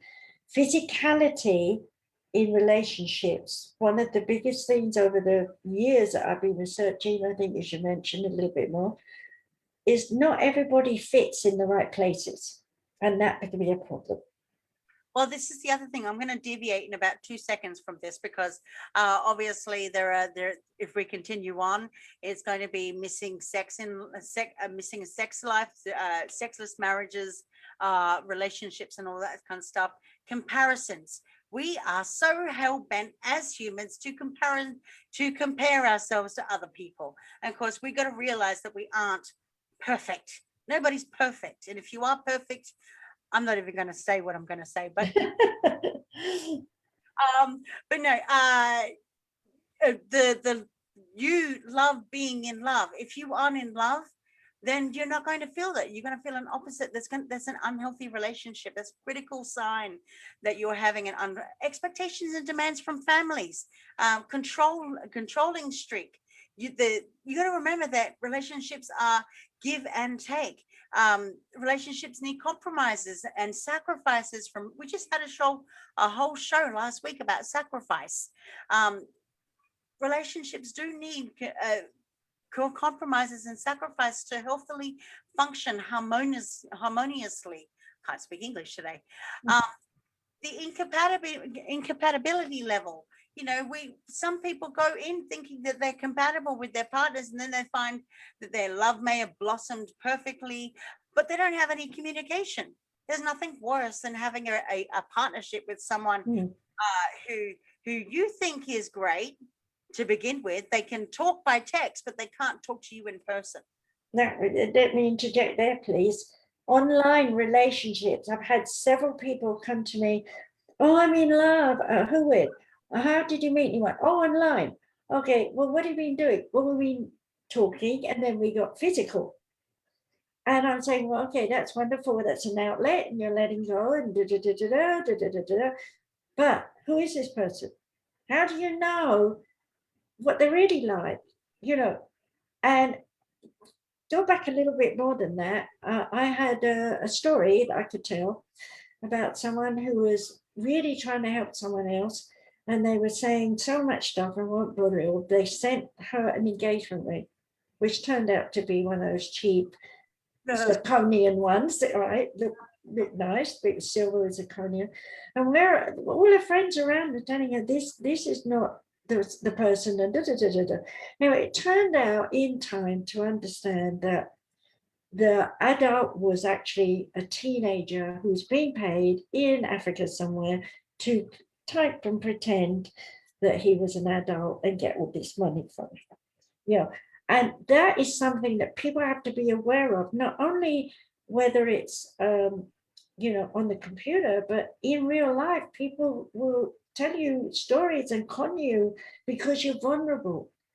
So it still comes back to self, that you have to love self. I had to put that in, I'm sorry, but I need to warn people like that. Yeah. That's cool. And there's like I said, there are a lot of people doing that too, and they're finding, just communication. This must be my twin flame. They got everything in common for me. But like I said, incompatibility, when you meet somebody in person, is straight down the toilet. They aren't the one. They aren't communicative. They aren't who they say they are. They aren't who they aren't. And so now you have to pick up the pieces again to start all over again, because you have that expectation of, this is the person that I fell in love with, but it's not really the person that I fell in love with, because every person has a different shade or a different face or a different mask they put on, or different personality that they put on with other people whenever they meet. I can't say that for myself, that the person that I meet tomorrow, I'm going to show them a personality, and then let's just say the next person that comes along, I show them myself as a different personality. So really, we have lots of these little multiple personalities that we have, each to their own. And the whole point of what I'm trying to say is that, it's not too late to come closer though. But all you need to do, if you are going to have to start again and again and again and again, you really got to look at what you're doing wrong. And maybe don't go go online to find somebody that is compatible with you. Maybe go to a bingo class or go to the library. Oh, bingo class. What am I saying? Well, it could be a bingo class if you don't have to play it. Go to, I don't know where people go these days. I don't date. But no, but in terms of, you know, if I was, I wouldn't be going out to the bar. The bar is like the most unhealthiest place, although it happens, but the bar is the most unhealthiest place that you could possibly go to. But that is still a Piscean age, you see, the pubs, the dancing, the hanging loose, the, you know, after work, whatever it is, that's gone. It's not the way for us now. I mean, even in England, there was a pub on every corner. And when I went back the last time when my father passed, every single pub was no longer a pub. It was a disco, something or other, blaring out music, and definitely you didn't even want to be in there. And then when I went a little further north, it was like everybody was sitting on the street with their drinks, you know, in little cafes that were selling alcohol. And so this whole generation is getting drunk. Mm-hmm. Okay. And it was like, this is the thing to do. And now I'm on another binge. So I'm putting this in because I want people to hear. I have reason. I have a certain person that you and I are dealing with, and you know who, we're not mentioning names, who is in prison as a result of being drunk. And I know, and I've been married to a drunk, so I also know that from experience, that they are just as screwed up, messed up people as someone who's on drugs. And yet the law says in this country and generally around the world, if you're on drugs, you get rehab, you get help, you get counseling, and and they put you somewhere where you can be helped. If you're drunk, you've been pulled up so many times, you're stuck in prison for X number of years with no help. It's time people realize it doesn't matter whether you're doing street drugs, marijuana, now it's legal, or whether you're doing alcohol, or whether you're taking pills from the doctor, whatever, you are screwed up and you need help. And it shouldn't be lock you away in a prison for misbehavior of some kind. It should be they're in therapy. Even if they're in locked away, there should be people who are working in there who see them every day and counsel them out, them just like they do in the hospital.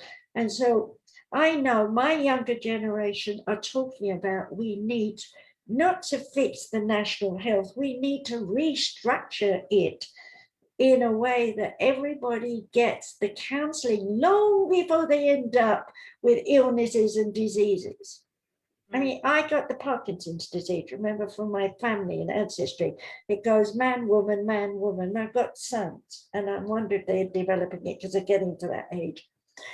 And the thing is, I've proved with my crystal acupuncture, I don't shake. I got rid of it at 47. But it took me from 47, I stopped shaking, but from 47 until 67, 20 years of deprogramming my childhood, my marriages, my school teachers, the list went on. And I'm still getting deep stuff coming up my throat chakra. You know, like I'll say, when we did, and I'm going cough, cough, cough, because I'm clearing. We have to realize our body from the brain is encoded cellular neuromuscular memory with how we were standing. Like if I was screaming at you right now and I was in this position, my brain will have this memory of this position. And every time I go to do something in the cupboard or look something, I'm angry. And it's like, why am I angry? I'm not angry, but I'm angry. You know, so I want people to know that no matter what you're thinking, the emotions lead you. Yeah. And that was where I was going to go with it as well, is the silent treatment. Giving somebody the silent treatment and not talking about and communicating in utmost honesty is the biggest relationship killer in any type of relationship. But what I was going to mention too before, when we were talking about millennials, do you know that one in well, actually no, let me rephrase that. 4 in 10, so 41% of millennials right now are very much interested in polyamory. or open relationships, and that is because they can't find. And what it's doing is it's actually reducing the divorce rates. Explain it, because you had to explain that word to me, because remember, we didn't have that word when I was growing up. Polyamory is the having romantic relationships with multiple people. And explain how you explained it to me. How did I explain it to you? Well, you said some people you love, but it's physically, materially, and then some people you love because you have a likeness in thought. The psychological essence of polyamory is to spread love by loving others, to love someone and to feel real enjoyment when they find love with another, is basically that feeling of being fantastic, or being in a fantastic relationships. But again, polyamory, to the traditional sense, is ethical in the way that it's like having multiple monogamous relationships with people, or in the case of a triad, it might be having a relationship with 2 other people, and having the capacity to share your love between 3, if that makes sense. There's what's called a polycule. A polycule is the same principle. You're dating multiple people. I will say that polyamory is not sleeping around. That is non-ethical non-ethical relationships. That is basically one night stands and whatnot.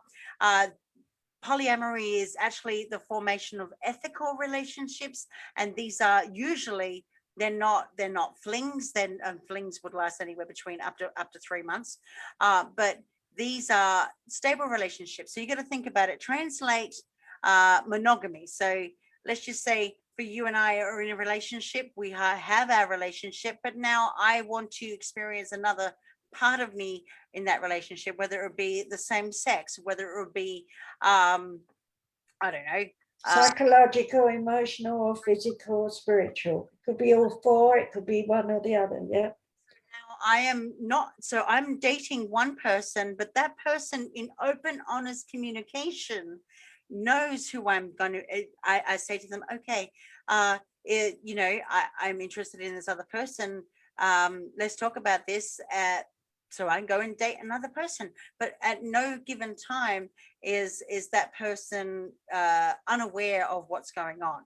And so and I'm building another healthy relationship with another person, and 2 people at the same. And so now I've got 2 healthy relationships with two different people. I may or may not be sleeping with both of them.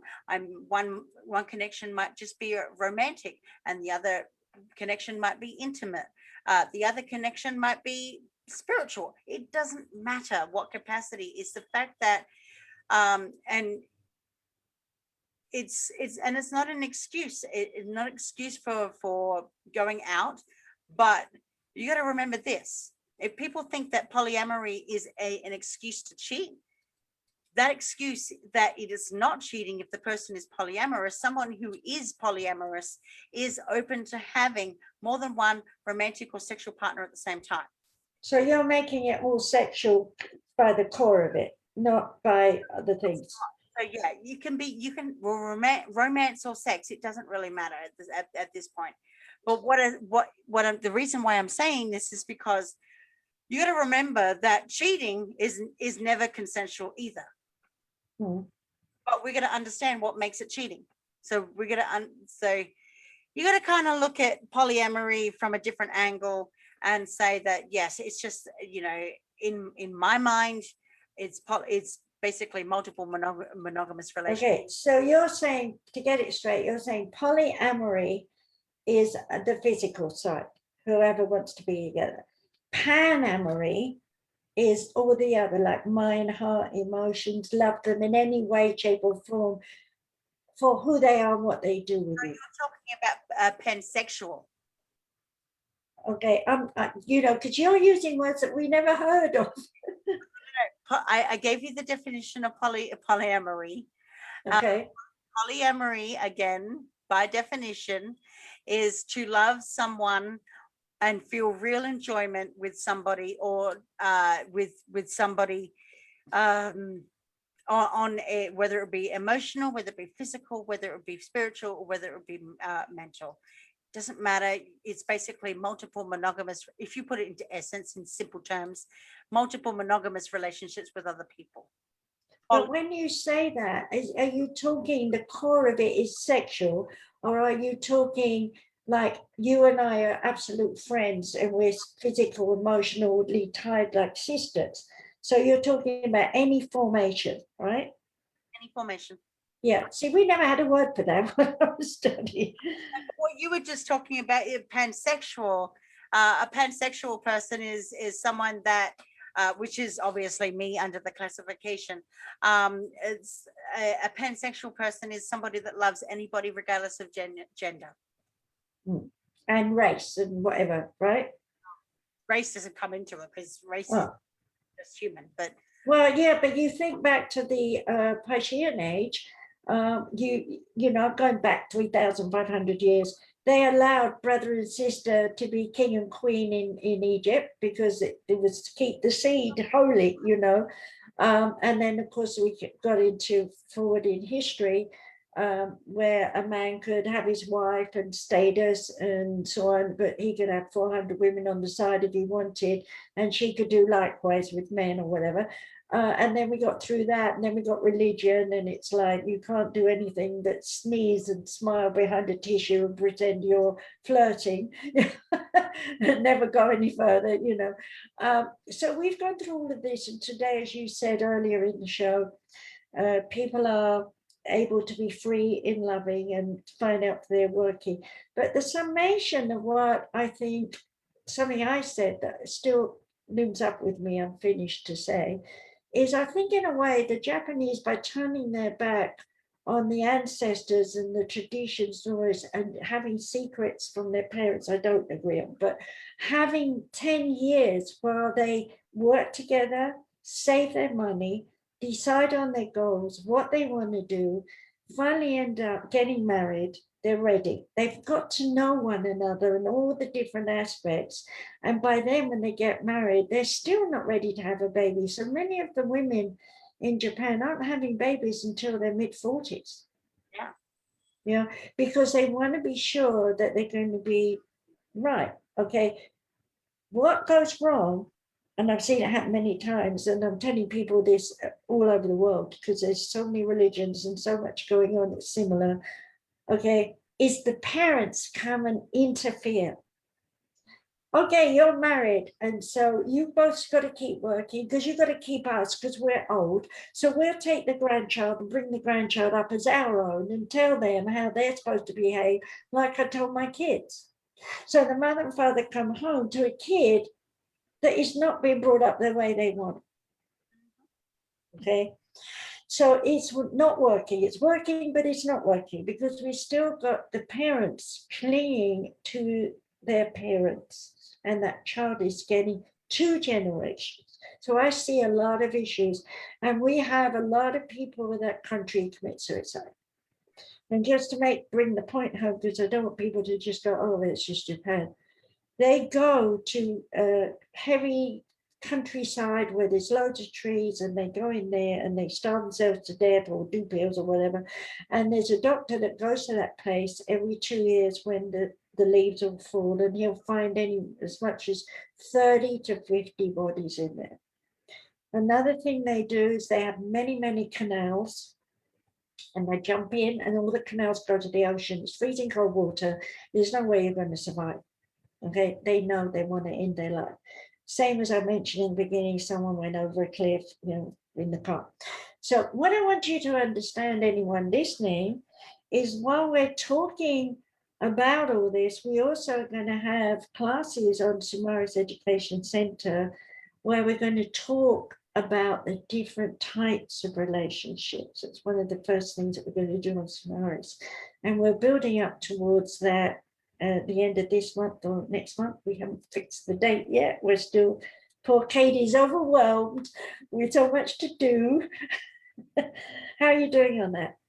Pretty good, pretty good. We should be on target for what we proposed, which is by your birthday. So we will get onto that. And I'll, of course, like I said, you have to watch out on social media to find out when we are going to be doing a whole heap of launching. But obviously, I'm the boss of all of that, so I better get moving. But time runs out so quickly, and I'm going to see how we're doing. We got about 15 minutes. So, I want you to wind up because it's your topic, and I'm going to shut up unless you ask me to say something. What I was going to suggest is that because we missed out on one thing. I mean, of course, we were doing relationship behaviors, which and indifference, which is what we discussed extensively. But what I want to propose is we can continue on with this topic perhaps next week, and we can talk about toxic dysfunction. That's something that's a very big topic, and I think it is should be discussed. It is. We'll be talking, and if do we agree that we do this for next week? Yeah, I don't mind. I understand that. I just felt we should stay with basics right now because, a lot of people are like, they don't know anything about what we say and do. And we're like throwing a whole bunch. Yeah. The reason why I want to kind of touch base on toxic relationship as well is because there are a lot of people out there that have gone through COVID and at that fork in the road where they're trying to figure out is what I'm involved myself in, whether it be partner, family, friends, doesn't matter, even parenting. Is what I'm going through right now a dysfunctional relationship, or is it a toxic one? And it's good to know what the difference is, because any relationship involving physical violence or substance abuse is by definition extremely toxic. And there are a lot of people that are going out there as a result of COVID. There are a lot of people drinking, and there are a lot of people smoking. There are a lot of people going into substance abuse because they don't know what to do with themselves. And it's affecting not just themselves as an individual, but it's also affecting the people that they surround themselves with. Yeah, which is why I mentioned the girl that's in prison. And I think we should talk about a lot I think that is a show on its own, quite honestly, don't you? So we're going to talk about next week. We're going to talk about toxic behavior, toxic relationship, and dysfunction. But I will say, because we are going to wrap this up, that you can find us next week. We will be airing at 7 p.m. Eastern or 4 p.m. Pacific time, or Mountain Arizona time, depending on where you are. And you could also find us on Soma Fusion Media on the YouTube channel, Soma Fusion Mind, Body, and Soul. Go like, share, and subscribe. You can also find us on social media at Facebook, Instagram, Twitter. I keep forgetting them. LinkedIn. I keep forgetting all of the social, but you can find us on all the major social media platforms. Not only that, you can also go over to somafusionmedia.com. You can also go to soma-fusion.com, which is my website. So you'll find all the shows that I do up on Soma Fusion Media, including this one. You can also go over to soundcloud.com/Dr. Margaret Speaks. That is where Margaret's archive for her radio show is. We do post them up on social media so that you don't miss a show. So it's worth to go over to the pages that Margaret has, and they are Crystal Acupuncture and Pterogram Therapy, Dr. Margaret Rogers Van Coops, Easy Peasy Solutions, Journey into an Unknown World radio show, and the Samaras Education Center. Those pages are all up on Facebook if you do a search for it. But outside of that, you can also go over to the website for Margaret's PR stuff. You can go to samarascenter.com. I have to write this down because I'm well, I'm sorry to say in a way that it's hard work for you because it's got such a long body of work, and I think they've got a rough idea what I do. Tell them what you've got, like a book on this topic or something you've written about it. I actually have multiple books. I actually have a dedicated book that goes for 365 days of devotions. These are my devotional book actually helps you so you can wake up every day, just like the ones that they used to do with the Bible. those daily Christian devotionals. I've translated it into personal development so that you can wake up and give yourself a mantra every single day. I've also written a book about the Velvet Rope Wisdom. When I first started out my career, I started writing erotic books, which was known as the Velvet Rope Erotica. Then I translated that into the Velvet Rope Wisdom, and it talks about lessons in life, love, and relationships. And I talk extensively about all of this stuff that we talk about, plus more, actually, it was written 7 years ago. So it was my experiences back then. Only now I probably should do an update of that book, because obviously I have so much more experience that I can add to it. And I would just say, out of all my 17 books, I think if they're in a relationship issue, the one that I think is most beneficial is probably the rejection syndrome. Because, although you're learning about the soul coding, you can see all the examples of point of view of negative versus positive with exactly the same coding. And people don't realize that we have a choice. We could stop right there and then and go, I can either go negative or I can go positive. And that's what you were saying in the beginning. So wind up. You'll say. So go. The last websites that I want to mention too for all of our work, Easy Peasy Solutions, which is where we will be putting out the toys. They are, in a way, if you have fun. Yeah, we make it fun. But no, that's where we're going to put out the free talks that we'll be advertising very, very soon. easypeasysolutions.org. If you are looking for training courses or courses that will give you certificates of completion, certifications, and diplomas, you need to go to the samariseducationcenter.com. That's center with an ER if you are American. Also, if you are looking for ministerial courses, go to universalchristchurch.com. Oh. And if you want to personally speak to Margaret, you can go to askdrmargaret.com as well. I am in the process of also very much later down the track, I will be launching a whole new set of websites for myself, for the Soma Fusion Academy, and also for askdrkatie.com. Yes, I need you to do that for a while. That'll be launched as soon, but it probably won't be right now. It'll probably be a few months away. Yeah, I've got to actually build it. So yeah. You're a whiz kid, Yeah, what ladies and gentlemen, what I can do in 4 or 5 days, you can do in 4 or 5 minutes.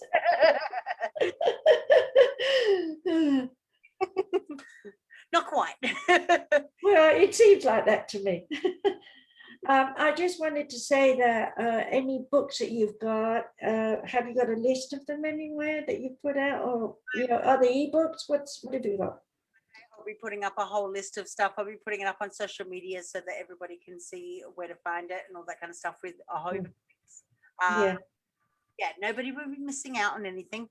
I will just want to do a quick shout out to iEvolveTV. They are our partners in terms of broadcasting. I also want to mention too, Savvy Lifestyle Co. They do a brand of fitwear. Obviously, you can go over to savvy.com, SAVI.com/shop, somafusion/shop, and you're going to go find out what all of those clothes are all about.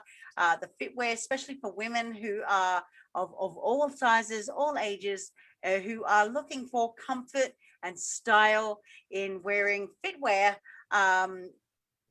who want to feel good about themselves at least, and feel comfort and feel empowered when they exercise or just when they're walking around.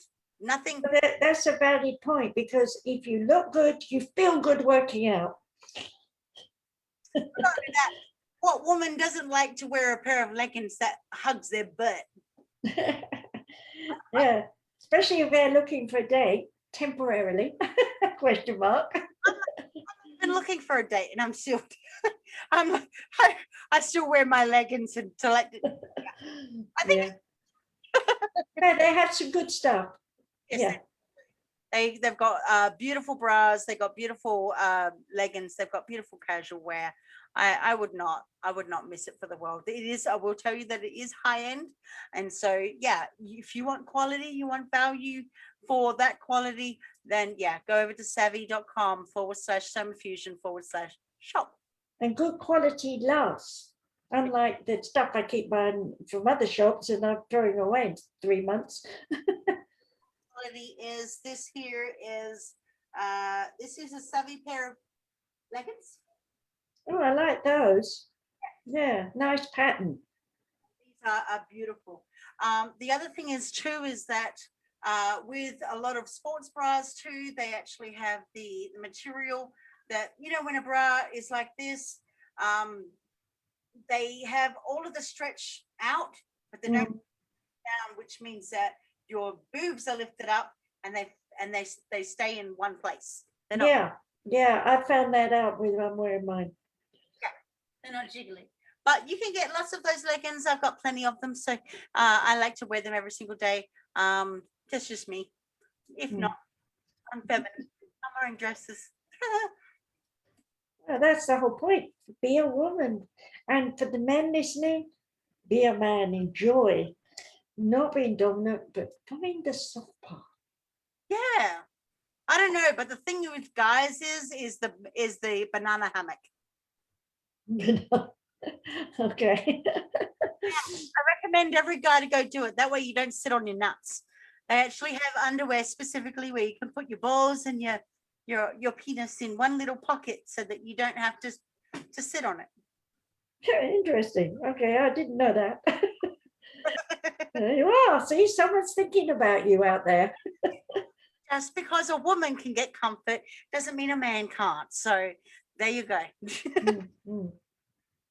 All right. So I've got to, go because I got an appointment tonight, a celebration of my daughter-in-law's birthday. And so we're all going out somewhere far away. I don't know where. So I promised him I wouldn't spend more than 2 hours, I'm afraid. So we have to be on time.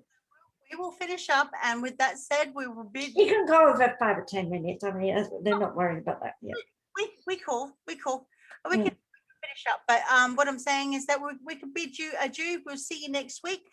We will be talking about, again, we'll be continuing on this topic of relationships and toxicity this time, and relationship dysfunction. And we'll be back at 7 p.m. Eastern on Saturday evening on Soma Fusion Media, and that is 4 p.m. Pacific time. Be there. Be there and come with your questions. We like questions. Yes. In the meantime, you can email us at samaras@ucc@gmail.com with your inquiries, or you can just contact us on social media and we'll be there to answer your questions. We will see you next week. Yeah. Bye, everyone. Thank you for listening. Appreciate you. Love you all. Bye. Bye.